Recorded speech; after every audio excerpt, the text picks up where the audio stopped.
A group of Australian and New Zealand archaeologists has become embroiled in a dispute between Turkey and Australia. The Turkish embassy here is refusing to process the archaeologists' visas ahead of a field trip planned for next week. It's angry at Australia for allowing the construction of a Sydney monument that commemorates the alleged First World War genocide of Assyrians in what is now southern Turkey.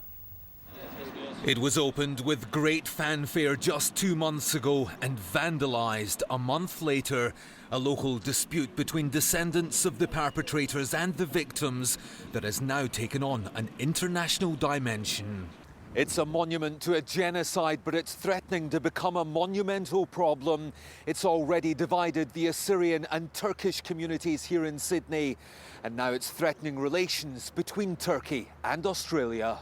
Turkey opposed the monument's construction, and now it is doing everything it can to get it taken down, much to the annoyance of the Assyrian community. Turkey cannot and has no right to use the Anzac issue as a bargain for the genocide committed by them. They are two different issues. I mean, using this issue, it's showing only the bad image of Turkey to the world.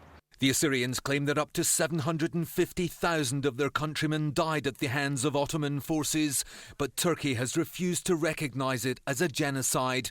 And Turkish Australians say modern-day Australia is not the place to be attempting to right the wrongs of the past.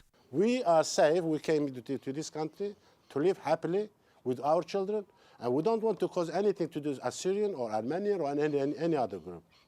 Let us to live peacefully in this country, and let the Australian government officials hear that we are here for one purpose, to help Australia.